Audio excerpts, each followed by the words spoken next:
عزیز طلبہ السلام علیکم۔ آج ہم پڑھیں گے مرزا خان داغ دہلوی کی غزل کے آخری دو اشعار، شعر نمبر 6 اور 7۔ شعر ہے کہ بزم عدو میں صورت پروانہ دل میرا، بزم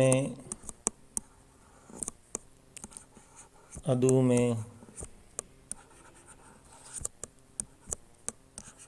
صورت پروانہ دل میرا،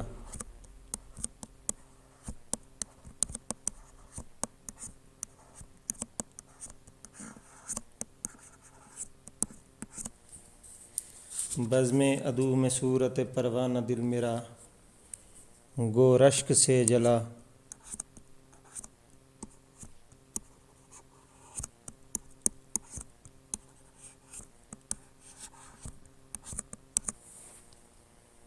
گو رشک سے جلا تیرے قربان تو گیا۔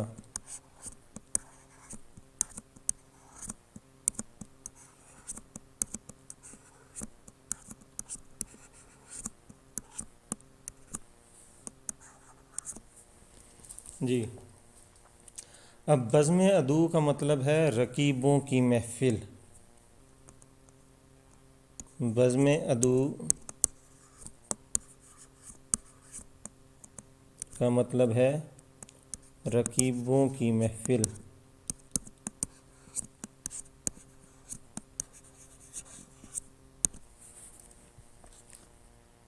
اور صورت پروانہ کا مطلب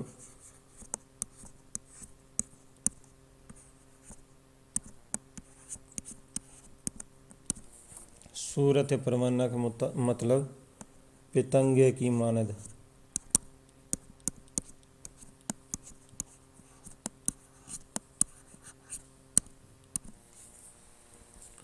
جی، بزم عدو میں صورت پروانہ دل میرا، گو رشک سے جلا تیرے قربان تو گیا۔ اب اس کا ہم مفہوم دیکھیں تو مفہوم ہے کہ محبوب کو رقیبوں کی محفل میں دیکھ کر میرا دل جل گیا، لیکن اے محبوب اگرچہ یہ دل رشک سے جلا لیکن پھر بھی قربان تو تجھ پر ہی ہوا ہے۔ نیچے میں نے معنی لکھ لی بیٹا، بزم عدو مطلب رقیبوں کی محفل، صورت پروانہ پتنگے کی مانند۔ اب ہم اس کی تشریح کرتے ہیں کہ آسمان سخن کا ایک ایسا چمکدار ستارہ جس سے روشنی تو بہت سو نے پائی، مگر شاعری کے لیے اقبال بن کر ابھرنے والا اقبال بھی اسی ستارے سے روشنی پاتا دکھائی دیتا ہے۔ اردو زبان سے بے مثال محبت کرنے والا یہ شاعر، جسے اہل سخن داغ دہلوی کے نام سے جانتے ہیں، ان کے اشعار کی ہم شرح کریں گے کہ تشریح طلب شعر میں شاعر نے محبوب کی بے رخی، بے نیازی، بے التفاتی، لاپرواہی اور بے وفائی کا مضمون باندھا ہے۔ شاعر کہتا ہے کہ وہ محبوب کو اپنے جذبات و احساسات سے آگاہ کرنے کے لیے گھر سے نکلا۔ آج یہ فیصلہ کیا تھا کہ محبوب کو اپنے حالات بتاؤں تاکہ کچھ اس کے دل کا بوجھ ہلکا ہو سکے۔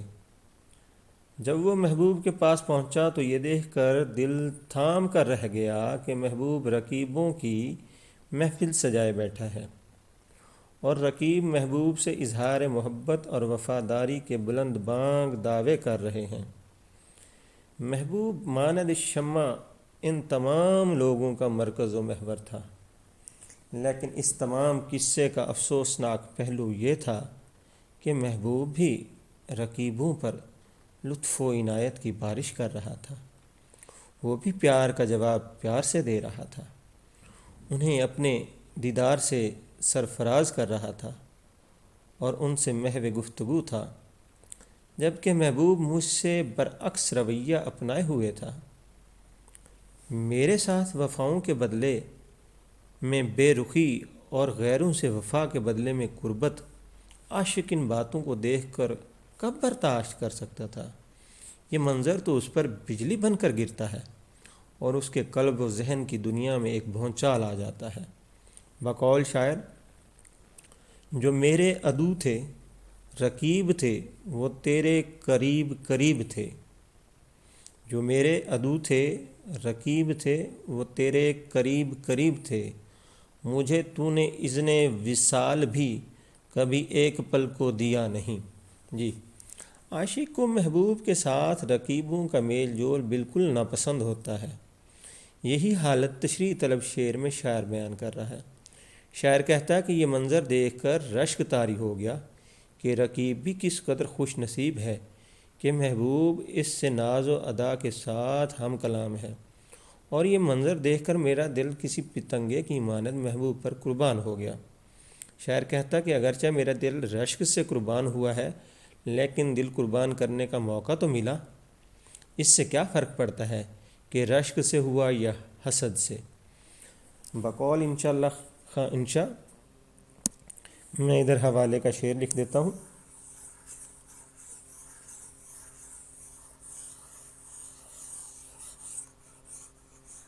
بقول انشاءاللہ خواں انشاء حوالے کا شعر۔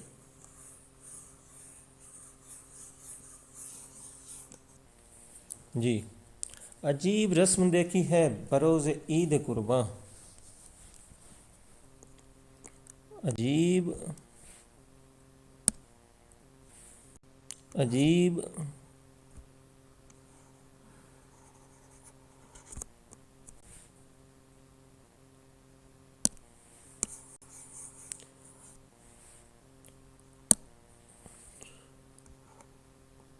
عجیب رسم دیکھی ہے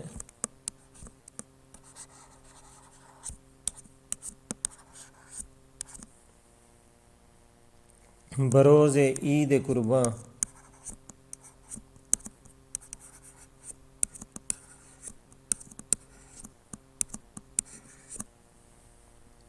وہی ذبح بھی کرے ہے وہی لے ثواب الٹا، وہی ذبح بھی کرے ہے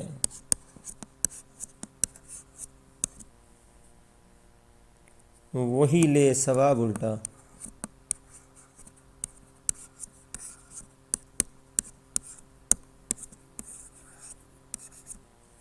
یہ حوالے کا شعر ہے۔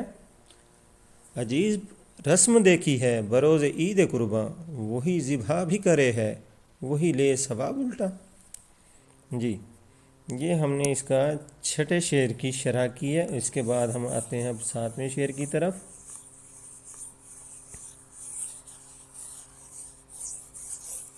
غزل کا ساتواں اور آخری شعر۔ آخری شعر مقطع کا شعر ہوتا ہے جسے ہم مقطع بولتے ہیں، جس میں شاعر اپنا تخلص بیان کرتا ہے۔ شعر ہے کہ ہوش و حواس تاب و تواں داغ جا چکے،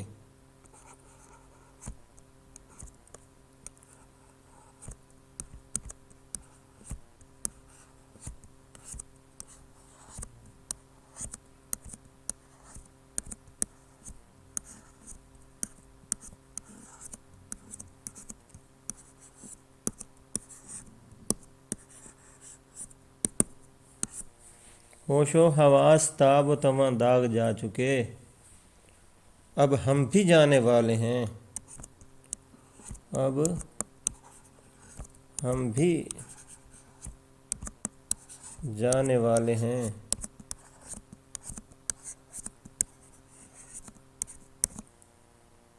سامان تو گیا۔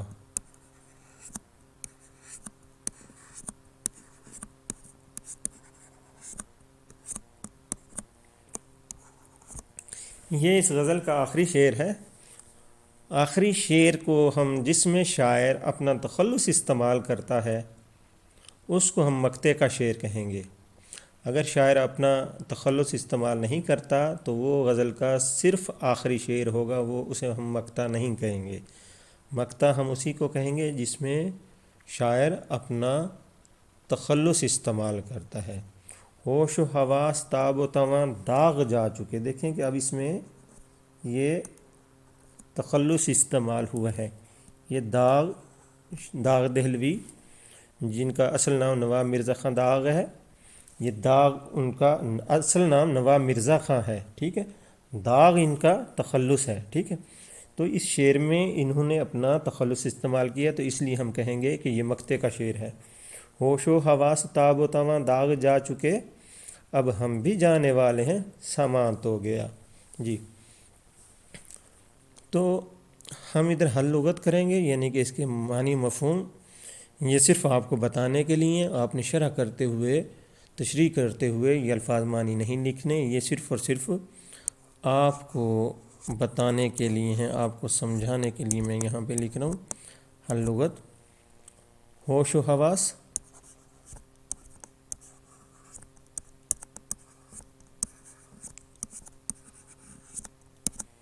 ہوش و حواس سے مراد عقل و فہم،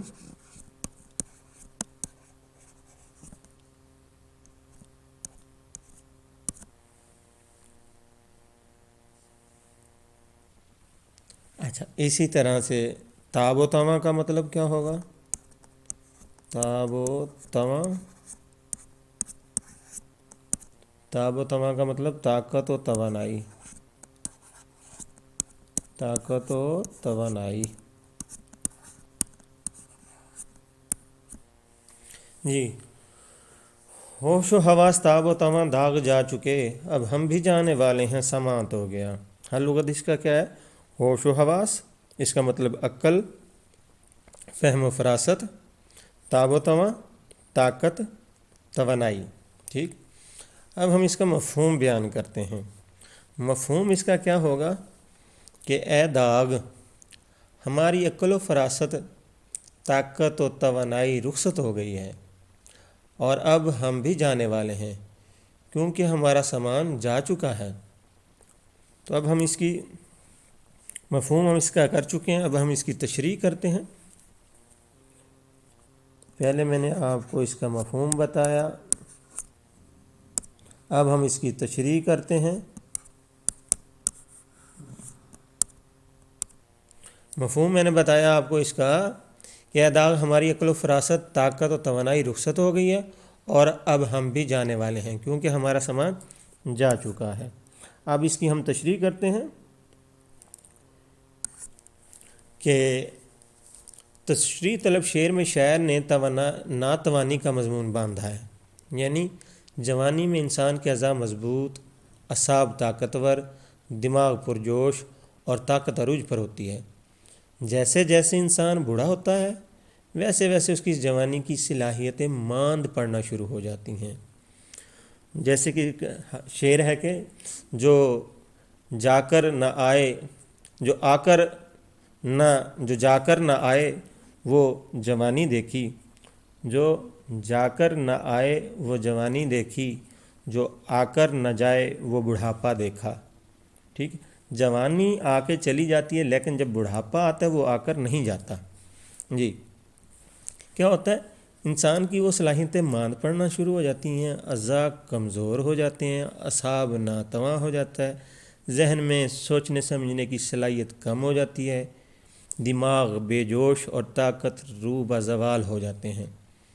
یہ بڑھاپے کی علامات ہوتی ہیں جو اس بات کی عکاسی کرتی ہیں کہ انسان اب موت کے قریب سے قریب تر ہو رہا ہے. اس لیے غالب نے کیا خوب کہا تھا کہ مزمل ہو گئے کوا غالب، وہ عناصر میں اعتدال کہاں. کہ جو میری جو طاقتیں تھیں وہ اب جو ہے نا ختم ہو گئی ہیں، وہ عناصر میں اعتدال کہاں. اب وہ مطلب اعتدال نہیں رہا کہ اب ہاتھوں میں کیا ہے کہ ہاتھوں میں اب وہ ایک تھرتھراہٹ سی پیدا ہو گئی ہے، آواز میں تھرتھراہٹ سی پیدا ہو گئی ہے اور صحیح طرح سے نہ چلا جاتا ہے نہ بولا جاتا ہے. شاعر نے بھی اسی کیفیت کے متعلق شعر گوئی کی ہے کہ شاعر کہتا ہے کہ اب ہمارے فہم و فراست اور عقل و دانش بہت کم ہو چکی ہیں، گویا یہ رخصت ہو چکی ہیں، اور طاقت و توانائی کی بھی عدم موجودگی ہے. یعنی ہمارے بدن کی تمام صلاحیتیں جا چکی ہیں، جو اس بات کی کا ماضی ہیں کہ اب ہم بھی جانے کے قریب ہیں. ہمارا مال و متاع اور سامان زیست جا چکا ہے اور ہم بھی اس دار فانی سے کوچ کرنے والے ہیں۔ تو جی عزیز طلبہ، یہ میں نے آپ کو داغ دہلوی کے آخری 2 اشعار کی ابھی شرح کروائی ہے۔ تو اس میں نے آپ کو بتلایا ہے کہ جو غزل کا آخری شعر ہوتا ہے اسے ہم مقطع کہتے ہیں، ٹھیک ہے۔ اور اس میں اگر شاعر اپنا تخلص استعمال کرتا ہے تو ہی مقطع ہوتا ہے، ورنہ ہم اسے مقطع نہیں کہیں گے۔ یہ تھا آج کا ہمارے داغ دہلوی کی غزل کے آخری 2 اشعار۔ اب ہماری یہ غزل مکمل ہوئی۔ انشاءاللہ ہم آپ سے نیکسٹ کسی ٹاپک کے حوالے سے جو ہے نا وہ پھر انشاءاللہ ہمارے اس پڑھائی کے سلسلے کو جاری کریں گے۔ تب تک کے لیے اللہ حافظ۔